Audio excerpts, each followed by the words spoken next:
Yes, I did. I thought The Hobbit was really entertaining. It had some issues. Kind of long. Like, even though it's the shortest of the three, it was kind of long. But I still liked it. Like, as I said in my review, I thought that the movie had more flaws than the other two movies. But this one's my favorite of the three because it was the most amount of action. And I don't know, I loved the first 3/4 of the movie. I was just all into. Like, I was eating it up. I love my Middle Earth. Even the fight with the 9 wraiths, like the ghost things, oh my god, that was so cool. When you had Elderon, who's the guy from The Matrix, Mr. Smith, Elrond, that's his name. He was fighting him. That was just awesome. I loved every second of that. And then, what else was there? There was cool stuff with Legolas and Tariel. Like, even in Desolation of Smaug, that romance between the elf and the dwarf, little rushed, but I still kind of believed it. This one, I felt it, but the opening scene with Smaug, oh my god, like, that was crazy. Yeah.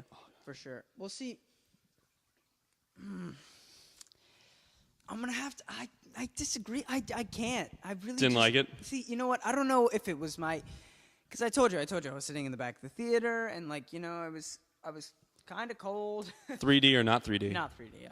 Good. I was sitting in the back, and I'm like, yeah, these are good seats, but, like, is this live right now? This is live. Is this going to go, like, on the... This might be test footage. Okay, well, my good buddy Jacob Heiser. So, we went to go see the movie, and, you know, he's got a little bit of a mouth on him. And may or may not have made an uncomfortable experience with somebody sitting next to us. It was a little uncomfortable.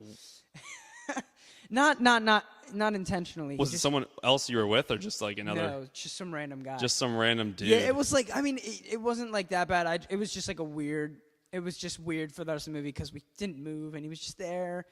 And then we had it was just packed. It was like a weird environment, so that might have been it. But, like, honestly, though, getting to the movie, actually, getting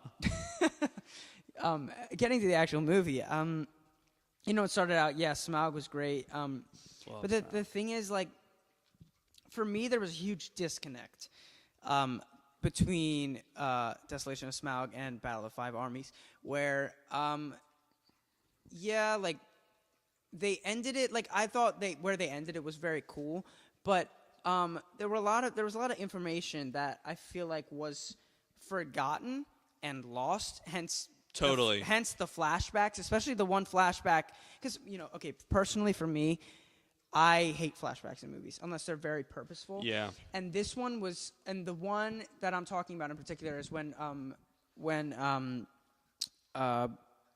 Bilbo remembers that he has the Arkenstone in his pocket. That was just a total. I was like, okay. All right, yeah, I didn't remember that, but, like, why does that have why do you have to do that? You mean with the right? when he was with yeah. So yeah, because they didn't show that in Desolation of Smaug that he picked up the Arkenstone. They just saw that he ran away, or when he put on the ring. Yeah, I don't even remember if they did show him picking up the Arkenstone. But either way, like, they literally replayed scenes from the past movie, and I did not like that. You know, it was definitely, like, I even said this in my review. It wasn't a coherent film, meaning like there's a beginning, middle, and end, because it's part 3 of one story, which it certainly, like, felt weird. Like, at least with the first Hobbit movie and the second one, I'd even say it felt like an actual film, even though the ending was like a cliffhanger. Yeah, you know, even like some of the best movies ever, like Empire Strikes Back. Yeah, there's cliffhangers. Exactly. But this one. If you hadn't seen Desolation of Smaug, like, I saw it literally right before I went. I saw it right before, and then I was like, oh, yeah, this is cool. If you don't, you're lost. Yeah. But, I mean, the fact that I would need to rewatch Desolation of Smaug before I watch this movie should not be... Certainly a fault. Yeah, and I don't think flashback is the way to go from that. You know what I mean? And if you're going to do it, you got to do it at the very beginning. Yeah. And this picked up literally right where it left off. It was black. Oh, wait, what was the first shot? I don't remember. Oh, then the first scene was with Gandalf or something. I think that was it. Was it? No, I think it was the dragon. I think it was Lake Town and all that business. It was? I think so. I think you're right. I think it was the dragon flying and stuff like that. I think it was like something Hobbit, like that. Battle of... Oh, no, it didn't even say... It was just like The Hobbit, and then Dragon. Yeah, and then dragon. They get and the then dragon. Battle of Five Armies. Spoilers, by the way. Spoilers. Heavy spoilers. we haven't said anything. This is heavy spoilers. Yeah, but okay, I totally see that. It's not a coherent movie. No, not that's at a all. fault. And even in the characters, like I was just not happy. Like I know that's the way the book goes, and I know that It focuses on Thorin. I know that Thorin like goes through all that greed thing and whatnot, but it's just so sudden. It was so sudden for me. was. It did not work for me. It did not. It didn't. It just came out of nowhere. And like, yeah, I could see how that would eventually happen, but it didn't. I didn't get that passage of time. You know what I mean? Yeah, for me, I didn't feel like it was sudden, but I felt like it was like they really stretched it out. They really emphasized it. They did hint in it. They did hint in it in Yeah, Desolation yeah. Smaug, like when he had the sword at him, and he was like, the Arkenstone. But he was like dragon sickness or whatever. It was dragon something. What was it called? Dragon sickness. I think that's what it was called. Yeah, something like For that. like an hour and a half. And in the middle of the battle, he self-reflects in his floor of gold. Yeah. And then he has that was so. It was he has so the trippy. psychological. Yeah, he has the That trip. was so trippy. And then he's like, this is wrong. And that was just. I was like, at that point, I was like, this is awful. Is this really what this movie is going for right now? Like like this, like, it's just Like, and so I not bought satisfying. it. At first, I loved walking out of the theater. I like loved the movie, and then on the ride home and the following day, even like I was talking to you about it at like lunch the next day. I was like, I loved it. It was so good. The more I thought about it, the more I was like, oh, a lot of that was bad. Yeah, it's just. A lot of that was And bad. the thing is, like, I don't like to, like, base myself off like Rotten Tomatoes or whatnot. But like, Tomatoes. Just yeah, I mean, like, I don't. Some haters. Yeah, definitely. But I just, I mean, this movie didn't work. And I mean, by the time the whole first part rolled along, like, yeah, the dragon was like the Smaug dying, and that whole action scene was pretty satisfying, at first. But then everything that followed and leading up to the battle just totally tuned me out of the movie. So that by the time the battle even came along, I was just like, I'm not interested anymore. Dude, I'm not interested anymore. What was the guy's Alfred? Oh my Alfred. God, the guy with the black hair, the servant. Yeah. Oh my God, he took me out of the movie. So many, like that was the worst part of the movie. Oh no, there was the comedy. He wasn't funny at all. The comedy was totally misplaced. No, but that guy. Oh, yeah, He kept no. popping up. Like I'm like, Yeah. why are you still trusting him? Even when he's like, I'm gonna put you in charge of watching over my kids. Why would you do that? Watch, you're the dude who almost spilled all my barrels of fish into the lake last movie, and you tried to screw me with like the king. You tried to get me. You got me arrested, and then the dragon blows up, and I save everyone, and then I put you in charge of my kids. I hated it doesn't that make character. sense. Yeah, I no. hated that. In the middle of the battle, there's like Thorin's fighting the white orc, Azog, and it's like, this is what we've been waiting for. This is it. This is like the thing we've been thinking about for 2 years. This is the fight. And they cut to him hiding like gold in his shirt. Yeah, it was not even like. Oh my God, I It was hated really, him. It was just not. No, it was really very misplaced. I mean, the biggest problem for this movie is I think that, one, it was totally just focused on the spectacle of it all. Yeah. The spectacle of it all, and I think it was just totally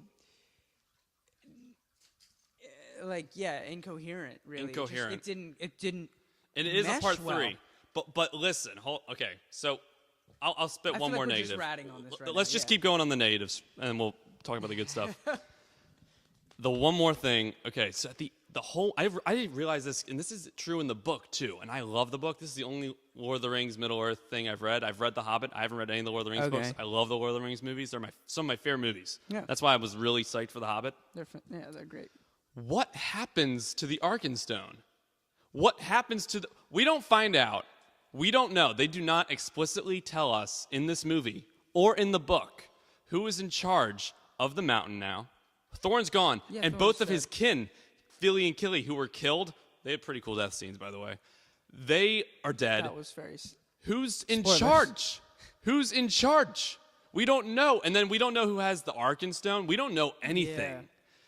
Yeah. Did the elf get the Who had Arkenstone? it finally? Did the elf get it, though? Yeah, he had it. The elf got right? it. Right, yeah, he was the last. No, Bard. Bard had it. Bard had it. I don't Yeah. know. They Bard should have was- told us. Bard is the one who had it last, so he must have had it. He has the Arkenstone. But they didn't... Okay, so, like... I also said this in my review. I'm gonna keep referencing it. The end of the third Lord of the Rings movie, Return of the King. It's my Yeah. favorite one. It's like one of Fantastic. my favorite movies of all time. There are like 12 endings. It's true, and like a lot of people rat on it for that. They're like, "Oh, it ends like 15 times. Oh my god!"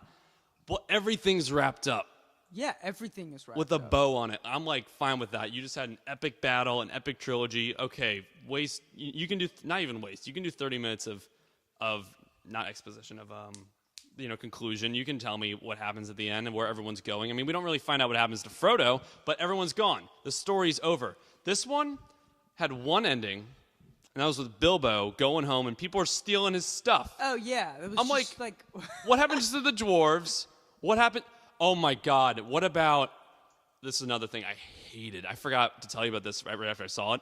When he's like Legolas, oh my go to God. Go to Gondor. Go to Gondor and find Strider. Find out his real name. I'm like, is this a prequel to Lord of the Rings? We didn't know that.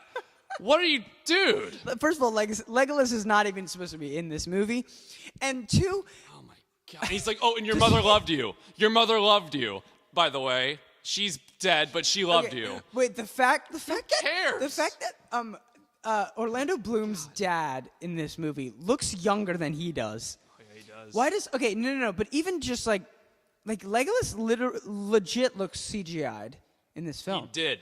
He looked so much more mature than what he looked in The other movies. Lord of the Rings. And yeah, he's older in real life. And his character is so much like one thing that I also having watched the whole trilogy, the whole Lord of the Rings trilogy, is Legolas's character is so not like what he is in the Lord of the Rings. He's very just they you took don't like him. liberties. You don't Well- like. I mean, it just He had cool scenes, yeah. but like I couldn't. In Desolation of Smaug, they flirted with the idea that he loved Kate from Lost, Tariel, and then in this one it was like, oh no, she likes the dwarf. He was awkward. I thought he worked well in Desolation of Smaug. I was like, oh cool, Legolas is in this. And he had a cool fight scene that looked a little CGI'd in Desolation of Smaug. And this one he had cool fight scenes, but like I didn't see a point for him he was too big there. of a part for what he was. You know what I mean? And then that ending, and you know what? If they actually didn't put that scene at the end where he's like, "Your mother loves you. Go see Strider. This is a prequel to the Lord of the Rings," I would have been fine. I was like, "Oh, cool. He was in that." But no, they're like, "You're banished from this place. Go see Strider. Your mom loved." Oh my God, I hated that part. And then but like they didn't wrap up stuff I wanted. Well, and the thing is, throughout the movie, even the love between Tariel and Killy. What's with her? So I know they was just totally neglected. Wait, okay, but I mean, okay, it was. I loved Desolation of Smaug. I thought it was wonderful. It was really good. It was great. Oh no, it was great. It was a great film. Great action, great humor, placed humor. That barrel scene, yeah. That barrel scene, though, yes, it was fantastic. And even Killy and Tari, when they had the one scene in the elven prison, right? They're talking all that stuff, and that's great. And they brought she brought the stone back and everything, which was nice in this one. But there was no, I didn't see the point. Everything that was made and built in their relationship in Desolation of Smaug was not resolved and was pretty much neglected in this film, which was not satisfying. Because I'm not familiar with the book. That doesn't even happen in the book, right? She's made up. She's completely made up. She's not even a character. She's not even a character. Yeah. She's completely. But you know what? Okay. I liked your character. I kind of this is just me. I kind of disagree with you that they didn't neglected it because I felt something when he died and I knew he was gonna Yeah. die. I did Okay, feel I did. something, but what I didn't understand was that at the end, again, not concluding, they're just like, "Oh, yep, your lover's dead." If this is what love feels like, I don't want it, or like something Right. like that. I'm just What? like, just that is so not just. Like Like, what? It was it was very depressing ending. It just nothing like felt right. Nothing felt right. The one thing that did feel right though, there was that one scene. I'm going to the positives now. Okay, yeah, we should probably go With Bilbo and Gandalf when they're sitting together and he's like doing his pipe. I'm like, that was a perfect scene. That was really like great. to Yeah, conclude it. It just looked nice. Okay, wait, I gotta get one more negative. The special effects. I just rewatched Lord of the Rings. Okay. The special I have effects. a lot to say about the special effects. Why aren't there like legit people in costume? And if there are, I can't tell. I know. They all look fake. No. Ryan Nilsen. That entire battle was CGI, except for know. the characters that you knew. But even Yeah. the orcs weren't CGI. There was not one makeup, or like there was not one person dressed up in makeup. It didn't as feel an orc. epic. No, it did not. This feel, is 5 armies. because it didn't feel real. Didn't feel real. That one entire character, his the dwarf cousin, that I don't know what his name is. He had like the Scottish kind Yeah, of the Scottish accent. Completely, he was an entire CGI character. Even if he wasn't, he looked like No, it. oh I don't know. yeah, even if he wasn't, he completely looked like it. He looked no, odd. no. He was that was had to totally have been. CGI. No, literally everything was CGI. I mean, I And you could understand in tell. Lord of the Rings it was great, I but hate when you can tell. but the scope of it, like It's like- even the stuff like when you got closer to the front line of a thing, like yeah, it's a great CGI effect, achievement and whatnot. cool. But it wasn't like it didn't look real at all. It's And it after didn't at make you- first it looked cool, and then Yeah. after it's 2 hours and 20 minutes. After Yeah. you see that for like an hour and a half, I'm like picking out like, okay, that's not real. Oh, that's not real. Because the Lord of the Rings, it's such a perfect balance because they're cutting from like actual like contact to like Right. wide shots that are special Yeah. effects, and they're going back and forth. Exactly. And with this, That's what made it so personal. That's what just And so the dude who's like a shapeshifter or whatever, he was in the beginning of Desolation Smaug. I'm totally blanking on his name. the necromancer. His Talking about name- that guy? Oh shoot! No. Oh no. Oh yeah, the bear guy. Baird. Yeah. Yeah, he's oh, like, yeah, his he just name comes is in randomly. No, not Baird. The bear guy. Yeah, The bear I guy, know, yeah. I know He who you're turns talking into- about. Yeah. One part I remember in the book, he has like an awesome fight in the book. He like drops down and he like takes out a bunch of people. We see him for 5 seconds. Oh yeah. Come from the sky. And okay, he might be in like the extended edition or whatever because he always makes extended editions. But I wanted that. I was like waiting for that. Yeah. How about the worms that like Oh, came out of the okay, mountain? wait. Yeah, I get. Yeah, that was one What? thing that I said too. I mean, yeah. From there I think on, that's where they had problems. Yeah. In the movie. From there on, the they huge forgot about worms. the Earth Diggers, or like, yeah, no. Oh it was my like, lord. yeah, no, because they brought him back, and I get it. It was to like transport the armies or whatever, but they were just totally like, Huge worms. yeah, just huge words coming out, and we were like, and what? my friend and I were like, okay, what happened? Where'd they go? Where are those worms? What were they they were doing? huge. We were They like, just- that's the Fifth Army. boom. It's kind of like, oh yeah, that's the Fifth Army. Oh, and they made they made a huge deal about like everything else also in the story. Like when like the 6 dwarves decide to come out and fight, they're like, yes, and That looked and then they kinda all cool. get scared. Yeah, okay. I that thought it was- looked kinda It cool. was I cool, thought it looked but kinda like cool. it was just. You guys have a solid 6 more people. I get it was the king. They're Okay, led by you know, Thorin. it's like, all right, They're like, where's Oakenshield in the middle of the fight? Okay, wait, my last negative. This is the last one. When right after they come out and they're on the shoot, they're riding those animals that are like huge goats. oh yeah, where did they get those? And wait, did you see they did like a wide shot of them going up a mountain and Yeah. like one strays off and like just literally climbed up a 90-degree cliff. Like it was Really? so bad. I that part I hated. Okay, positives though. I You're struggling. I'll shed some. There I'll you shed go. some. This is what I really liked. For what it was, they find like at first they were like teasing the Oakenshield Azog fight. I actually thought that was epic at the end, where he like cuts off his head, and I thought that was cool. And then I also thought the deaths, because Peter Jackson could do a cool death scene. Yeah. My For opinion, in Fellowship of the Ring, when Faramir. dies, I can't wait to forget his name. That's like the best death scene I've ever seen on film. Like in a fight, like a fight to the death. That, oh my God, it's amazing. So I thought Philly and Achilles' death scenes were crazy. Oh. I thought I felt something in Thorin's. Oh no, I was sad. Don't get me wrong. I was very sad when Philly and Killy died. I'm not familiar with the book, so I was very sad, and it just added to the negative experience for me because I was like, God, man, No. these characters are dying Not now. that, but Thorin. And Thorin. Yeah, I thought Thorin's death was cool. I mean, I'm not cool. It was sad. it was but like, I felt yeah, something. no, it was sad. Yeah, that one, I like that. I don't understand how. Well, yeah, okay, sorry, we can't. No more negatives. No more No. negatives. No, I can't do it. If you want to, I shouldn't. All right, we'll keep going. How positive. did he?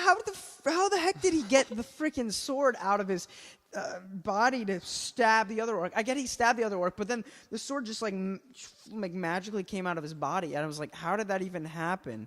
What happened? I'm blanking on what The you're orc talking stabbed him, right? about. Are you talking about Thorin? Yeah, Thorn. Yeah. I'm talking about Thorn. And so the orc stabs him right through the chest, and then he stabs the orc, and then like the next scene is like Thorn just jumping on top of him, and the sword's out of his body. I'm like, okay, that would have been really painful for you. Yeah, that would have been very, very. That would have been. He did die though. I mean, he did. He did die. King on. You know what? I'll give that part the benefit of the doubt. But okay, one more. Thinking more positives. Yeah. Okay. The ending was it was really messy. I think that was the biggest part. Yeah. There was so much stuff going on. You had Legolas fighting the second White Orc. You had Thorin fighting the first White Orc. Yeah. You had 5 armies fighting each other. And you had Bilbo running around and Gandalf running around. You had so much crap going on. I feel like there was just too much going on. But before that, right. This is where I was like, there was a moment in the movie where I was like, this is better than Fellowship. There was a moment. Really? Right when the worms came out, I was like, okay, never mind. But when the fights between the wraiths, I was like, that was awesome. I love that. Brett didn't like it. You might not like it. I thought it was cool. I thought it was cool. Seeing Saruman in action. Yeah, no. Oh, I mean, okay. Well, cool. the purpose of that scene. First of all, like the whole Gandalf thing is not even in the book. It's not. Second of all, that's kind of cool. The whole purpose of that scene was just to have like 3 cameos, and it was just like, yeah, it was like, just to have Saruman come back, to have Elrond come back, and to have Cate Blanchett's character. Galadriel. Yeah. And when she turned Blueface, that was really creepy. when she turned Blueface, that was really creepy. She does that in the Lord of the Rings movies, but it looked a little weirder. Extent. It looked a little, yeah. You could like see she some was age. scary, but at that point I was just like, okay, this is weird now. It lasted a little longer. Okay, well, no. One thing is like, I don't even think that's like right to the lore. Can you even like fight the wraiths like that? They looked like freaking Star Wars holograms. They looked like, I don't know if that was intentional. I hope it was, but they looked not good. I thought they looked fine, but that's okay. I mean, we have different subjective. But there was that scene, and then there was also I liked everything with Gandalf and everything with Bilbo. No, he's great. Martin Freeman and Ian McKellen are perfectly cast. Oh my God, they're great. So good. And even at first, when he escapes, right, and they have all the elves parked out the front door. And then he goes to meet Gandalf, and he has the Arkenstone. I was digging the Gandalf, Thorin, the Thorin like turning greedy and all that. And there was the cool scene between what's the guy who's bald? And he's like, really? Yeah. There's so many names. There's 12 names, so I'm going. Yeah. Like Glowin or something. Yeah. And he's like, you're not yourself. You're not yourself. Yeah. You don't even see what you'll become. I was like, oh, I liked a lot of the beginning and middle. It just got a little messy in the end. Still, really cool. The Smaug scene, loved it. Everything with Bard, loved it. The guy with black hair sucked. But still, I mean, his family was. I was digging into that. I loved all the acting. I loved a lot of the action sequences. It just got a little messy in the end. And I wish they like wrapped some stuff up because we didn't find out what happened to the Arkenstone. Yeah. We didn't find out what happened. I have to, I have to say though, in all sincerity, even though it wasn't the most pleasant movie experience for me, probably honestly because half of it was because of the environment. But I did leave that movie wanting to go home and watch The Lord of the Rings. I did. So I that's did. where I'm segueing right now. Yeah. So I'd never seen the extended editions, Okay. and I got the first one. I got Fellowship Extended. I watched it like 2 days later, and I noticed a lot of stuff like connected. Really? Before I even go into Lord of the Rings, as a trilogy, The Hobbit, not just single films. Yeah, as a right. trilogy, I think it's pretty good. Yeah. It's not amazing, but it's pretty good trilogy. Standalone films, not so much. I'd have to there will be a day I watch all 3 Hobbits in a row. Yeah.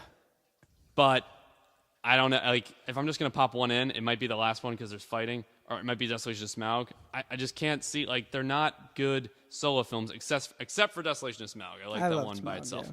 Yeah. But a lot of what I was in all 3 of those movies, I thought could have been in extended edition, because the thing that was so cool about the Lord of the Rings. So I watched Fellowship of the Ring extended edition, and there's like 48 minutes extra.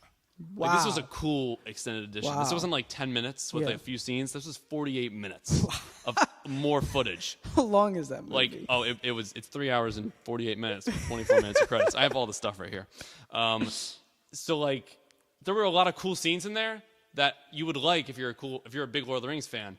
But with The Hobbit, there are a few scenes in the like theatrical release movies that they think they should have cut out. Like, remember in the scene, I think it was in An Unexpected Journey, they're going into the Goblin Mountain where they find Gollum and all that. Before that, there's like mountains fighting each other.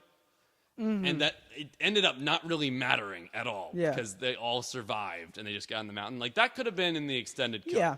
That didn't need to be there. Same with like a few of the songs. I like Okay. the song in the beginning of the Yeah. movie, but then there's like a few in the middle. Like, there's a Goblin song. I don't know. That's right. I don't know. They could have, Forgot about the goblins. Yeah. because the extend. So like, listen to this. Fellowship of the Ring normal time 2 hours 58 minutes. Extended 3 hours 48. That's a lot of added footage. 2 towers, 3 hours. Extended 3 hours 55 minutes. Return of the King 3 hours 20 minutes. Extended 4 hours 23 minutes. So that's like an hour extra footage. With the Hobbit movies, Unexpected Journey, 2 hours 50 minutes. Extended 3 hours. 10 minutes. Okay. You could have taken some stuff out. It's like Peter Jackson has a rule: he can't make a movie that's more than, that's less than 2 hours and 40 minutes. All of his stuff is so long. Desolation of Smaug, 2 hours 44 minutes, extended 3 hours 6 minutes. So that's like Yeah. 12 minutes. No, 22 minutes. I don't know. It's 12 minutes. No, math. Hold on. What is- 16. 16. It's 22 minutes. And then I don't know, the Battle of Five Armies extended, but like, how is there additional stuff? I don't know. They should have taken some scenes out and made them shorter movies. I do think it could have been 2 films. The Hobbit. I left that movie being like, yeah, I could Could have see been that 2. also. There was a cool ending in Desolation of Smaug. Awesome ending. Yeah. Like, cinematically. Perfect. It was great. Should have been 2 movies still. It should have been 2 movies. They would have been for better. Sure. For sure. I Yeah. mean, see, the great thing about the battle, just like, it could have been done a lot better. I feel like, you know what I mean? Could have been cooler. Could have been way cooler. Could have been a little more intense, honestly, because I wasn't feeling it. Because my characters weren't at stake, you know? I mean, especially like in the bigger ones. I mean, the great thing about those huge ones were like in the Lord of the Rings was that your characters were in there. Completely right, because Thorin's in a building for half of it. He's in his... Yeah. No one's on the field that we care about. Just nobody cares. Yeah, I didn't care about anyone. I was like, okay, Which is people how are I fighting. thought they were going to use Legolas. I thought they were going to use Legolas and Tariel Yeah. in the battle. Like, oh, there's a few characters we care about. Yeah. But they were doing No, their it was own all thing, like CGI. scouting or It was all something. CGI. What do I don't even know what they were doing. All right, let's segue into what we just saw. The Imitation. Wait, okay, you want to okay, keep I one wanna more? just talk about All right, one more fine. thing. Rewind. Cut that part out. Okay. One thing, I haven't read the books, but the ring was so unimportant. Why is that? Yeah. It's so unimportant. That was okay. So they didn't make The Hobbit first. They made Yeah. The Lord of the Rings because The Hobbit wouldn't have been widely appealed. Right. And there's that in Fellowship of the Ring. They have that first 10-minute segment to explain basically what The Hobbit was and stuff you need to know to understand Lord of the Rings. The ring was way too highlighted in the Hobbit movies. Like in Unexpected Journey, when he just happens upon it, I'm like, oh, That was cool. That was well done. It's just kind of there. Desolation of Smaug, yeah, he uses it with the dragon. It's just kind of there. This one, no, they kept focusing on it. Like, oh, do you have a ring in there? Oh, geez, what'd you find in the Goblin Tunnel? You're totally right. They focused on it like it was going to be there were way too many references to Lord of the Rings. Yeah. Way too many. Like I get a few Easter eggs. Okay, sure. Maybe a few like nods. But when you're telling him to go see Strider, when you're playing the Lord of the Rings music, when you highlight on the ring for like a minute, I don't know. It was weird. It was way. It took me out. Well, how important is the ring in the Hobbit? It's just the item.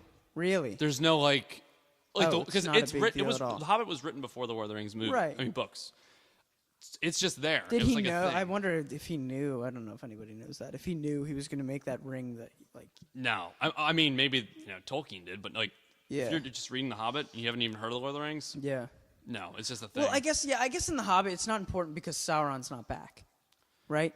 Because Yeah. Sauron's. I mean, he doesn't come back until the end. But in the Lord of the Rings, like he's back and he's like A cool bigger thing than ever. You know. One reason I liked how they had Sauron in there was because then when I watched Fellowship, they're like, Sauron was defeated many years ago, and I'm like, oh yeah, they did defeat him. They whooped him in the cemetery or whatever with all those guys together. Like, oh yeah, that makes sense. So I actually felt more tension rewatching The Lord of the Rings than I did before. But yeah, the ring, it felt like a prequel to Lord of the Rings when it shouldn't. It should just be something that happened before. Exactly. I don't know. Yeah. The same way. Do we anything else to? No. Nothing else. Go over tell the Took when you come back. Okay. Imitation Game. Oh, just saw it. Benedict Cumberbatch, directed by someone I'm forgetting the name of. He's Austrian? No, British. His name's like Newton. I don't remember. Really? I don't know his name. What did you think? I really like that movie. I really loved it. I loved it. Morton Tildum. That's Morton the director. Tildum. Morton Tildum. Really good. It's all about, it's Alan Turing. So I can give him a rundown. Give a rundown. Okay, so basically this takes place. There's 3 different timelines, but the majority of it is in the awakening of World War II in England, and so the MI6 basically is getting together a team of individuals to break this code called Enigma, which is this code that the Germans are using to send messages to each other, and it's all encrypted. It's complicated, very, very incredibly complicated. And the thing is that they reset it. They reset the Enigma settings every 24 hours. So every time they send their first message out at 6 a.m. And so the team has 18 hours basically to figure out the settings to that code and decrypt that message. Otherwise, all of their work is lost. And there's 159 million possible like 18 zeros. encryptions. A lot. 18 zeros, right? Yeah. So basically, I mean, this is just it's a classified story. It's classified for 60 plus years and and something like that. In 1992. And so he was he lived a very almost tragic life, right? I mean, because the thing was like. This guy, basically, Alan Turing, he built this machine to solve all of the Enigma's problems. Everything in Enigma. No, and Christopher. Sorry, Christopher. Nicholas. Oh my God. And to solve all the problems, and basically, he also was a closeted homosexual, which was something very. It was more frowned upon than it is today. Extremely more. No, you have like today's as good as it's been, and then you could get thrown in jail. you could be. I don't know what the exact. Thrown in jail. Is it thrown in jail or was it? He could go. You could go to jail for being gay. Go to jail for being homosexual or taking medication or something. But I mean, even though that was touched upon, that's not what the movie is really about. From my take, I think it was really about these kind of unsung heroes almost. It's a huge you know? problem. Yeah. It's like the biggest problem in World War II because that's Yeah. how they communicate. And, And if they figure they out the saved messages. what? They saved 14 million lives in that whole thing. Yeah. So yeah, and it was really crazy. And so I mean, let's move into it was very touching too. You know, It's crazy. very tragic towards the end. But let's move into the performances. Oh my God. Okay, I'm gonna say it right now. My favorite movie of the I'm torn between two movies for my favorite movie of the year, but one of my favorite performances of the year was Michael Keaton, Birdman. I think Cumberbatch has got him beat on this one. Mm-hmm. Like as much, I just think Benedict Cumberbatch we all know is fantastic. He Sherlock. If you've ever seen that, I haven't watched all of Sherlock. I've watched the first season. Really, he's great. phenomenal. And then Khan. Yeah, he's just fantastic and very intense actor. He's, I think, just one of the best working, Yeah. period. He's great. And so I knew he was going to be good, but this is, I think, one of the best he's been. He reminded me of Drax in the sense he couldn't get jokes or he couldn't get sarcasm. Okay, yeah. Yeah, but then I just thought he's a layered character who literally develops the entire movie. Oh, my God. And he really shows it. I don't know. I thought he was fantastic. And even Keira Knightley. Keira Knightley was great. I really liked her. I thought I really liked her character. It was very satisfying. And it was very great how they captured the time period of this thing, with the whole sexism and and sexual orientation also. But yeah, I thought they really played into that. And I think Keira Knightley definitely supported that. Having her in there. I mean, she was a real person too, Joan Clark. Yeah, Joan Clark. And just having all of that in there was definitely bolstered the movie for me. And to touch on no spoilers for this one. But we can. Right. Yeah. I mean, if you know the story, we kind of can spoil it. Just it's kind of it's a known story. It is. We win the war, by the way. Spoiler alert: we win World War II. Yes, we do. And so, yeah. To Benedict Cumberbatch, he. Oh my God. He's the man. Well, the one thing was, I mean, first of all, you see this extremely stolid human being, someone who hasn't really ever reacted to the emotion, and I mean, yet he's so full. And the one thing, oh my God, this movie that I thought that worked perfectly was great was they have 3 different timelines going on, and it follows him back in 1928 when he's still in his childhood. Yeah, he's still in school. He's in some sort of boarding school, and then it follows him in the 1939 during the war, and then there's this post-war time, right? Kind of in 1950, around that time, where he's kind of being interviewed almost and brought in to talk about what he did during the war. Investigated by the police. Investigated by the police a little bit.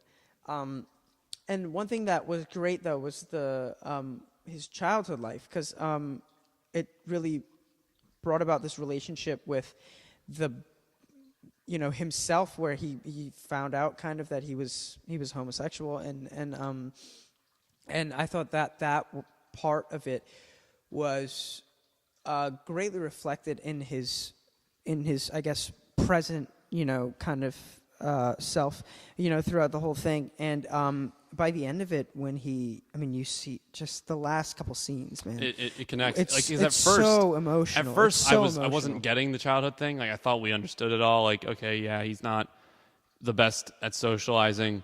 And then he had a friend named Christopher that you understand. The relationship between him and his friend slowly builds up as the more flashbacks go on.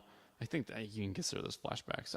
It's all a flashback. Yeah. But I think that's what was the kicker, as actually the childhood one. That gave it a lot of context. Mm-hmm. But it's what the story. It's a huge issue, and it really builds up because they show the fighting. They show scenes of aftermaths of bombings. Yeah. And how many people are dying, and once the clock hits midnight, they're mad because that means they couldn't crack the code for that day. It's very believable. Real. It was true. It happened. I mean, even all these characters become, who they really are. Mark Strong's in there. Yeah. The dude from Game of Thrones. Charles Dance. Yeah. He's in it. I mean, yeah, it was crazy, and MI6, it seemed like an unbelievable true story, and it is an unbelievable true story. But it has all these other elements to it, though. It's not just like a one note World War II solve the enigma. There's a bunch of other stuff. There's a lot of and there were twists. There were twists in this movie. There were definite twists and definite things that just kept you interested. Usually, the movies are super long and stuff, but honestly, this one, I could have sat down for less another than 2 hours. I could have sat down for another solid 45 minutes. Less than for 2 this movie. hours. It was a great film, and it kept you going. It felt longer than that, but It did feel in a good longer. way, in a very good way. Whereas a lot was happening and a lot was great, but it didn't impede your understanding of the story. Because it really is a biopic. But it's also just. It is a biopic. It's just this story about something that, we should know. People should know. Totally. It's just something that's very important, I think, to where we are now. And essentially, this guy was he pretty much created the first computer, or the basis for computers. You know what I mean? The Turing. Which is. They said that at the end. I don't know. Which is crazy. To think about that, to think about how He's his a machine, mathematician. how his machine just totally changed the face of our world. It also had a really cool message that the fact that he was different from everyone else is the reason 14 million people survived. Or because there's an awesome scene where Keira Knightley's like, I got a ticket to your house from a man who would have been dead if you didn't crack the code, or I got to a city that would not have been there. Yeah. If you didn't crack the code. It's all because he was different. I just thought there were so many great things about it. If I had any type of criticism, I know it was less than 2 hours, but there were a few moments that dragged for me. That's just me. A few parts where I was like, all right, where's this going? And then there were a few things that maybe I'm just not smart at all, but I didn't fully understand. I had to get some clarification afterwards. Just for what was happening with MI6 and Soviet spies. Oh, yeah. I was having some trouble understanding all Okay. that. There were a lot of stuff that was going on. I don't know if they were trying to make it really true or not. I don't know I don't know the exact true story. I haven't read the book, but there was a lot to hold. But I actually think it did a good job of telling each story well and clear. I do think, though, that the acting was the best part of it. Even more than the story. It did have a cool message at the end. I think the story was great. I even liked the story. You like the story? I really like the story. I think Benedict Cumberbatch definitely was a standout in this film. But I think the film itself was just something that's really important. I have no doubt that this film is going to be nominated for Best Picture. No doubt in my mind about that.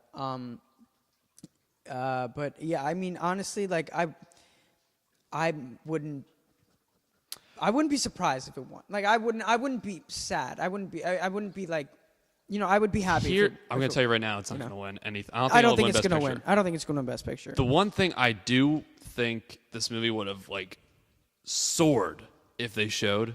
Mm-hmm. You find out how he you find out about his later years at the end of the movie.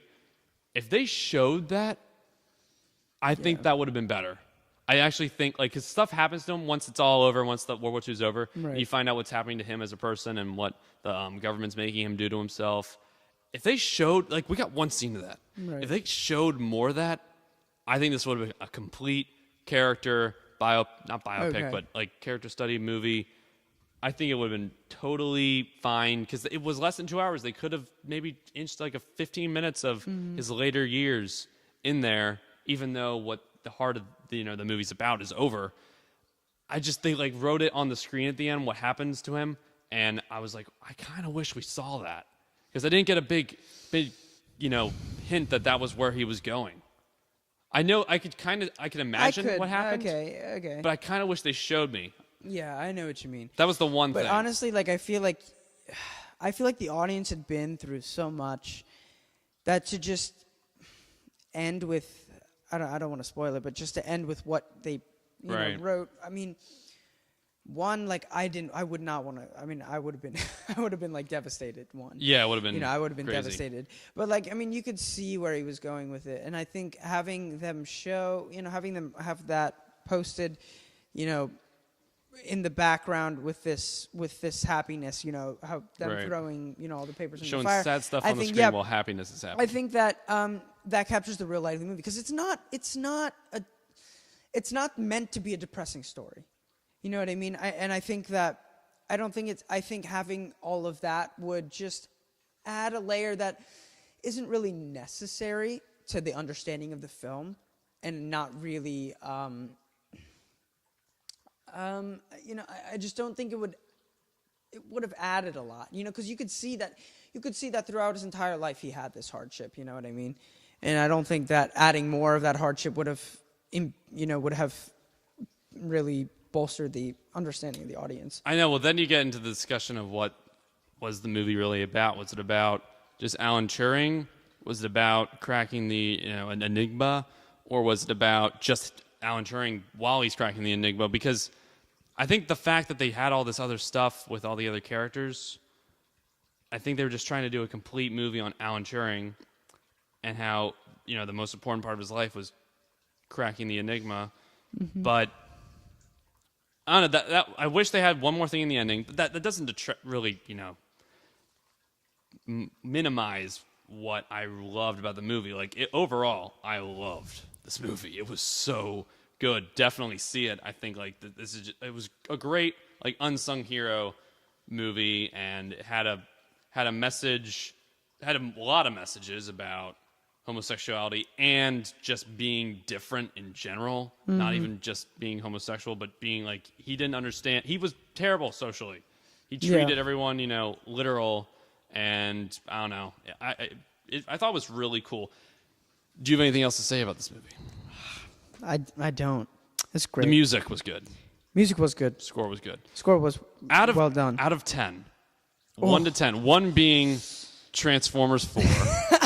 Actually, no, 0 being Transformers 4. There you go. 10 being, you will buy this, watch it forever, you'll love it, this changed your life, you walked out Changed my life. with like a changed person. That's 10. Okay. That's 10. What would you give this? You know what? Abuaki's score. Don't know. I'm gonna give it a 9.2. That's great score. That's awfully close. What I'm going to give it, I'm gonna give it a solid 9. All right. Solid 9. I think it's really, really worth seeing. One of the best of the year, for sure. Mm-hmm. I think it might get nominated for Best Picture. Let's see. This is what it's been nominated for Critics' Choice Awards. I'm not even going to mention Golden Globes because I don't believe they're real. They're not real, dude. They're not. I know, but they have. They're a big deal. They're a decent, predictor of They're big. They're fun. They're fun. It did get nominated for Best Picture, Critics' Choice. Yeah. Got nominated for Best Actor, Supporting Actress, Keira Knightley. Yeah. Acting Ensemble, Adapted Screenplay, and it got nominated for Music. I think it was really well written. I think it was very well written. I think it's off the book. Is it off the book? Well, yeah, it's adapted. I mean, yeah. Adapted. But but still, they still. There was really cool dialogue. That didn't emphasize all the truth. Yeah. All right, so we got a 9.2 and a 9 total average, 9.1. Math, Imitation gaming. It all connects. Okay, Abu, I think we're going to end this. All right. Thanks for listening, guys. Thanks for having me. I think we're going to get like great. 10 listeners on this. This is the first time we have microphones, man. Yeah, we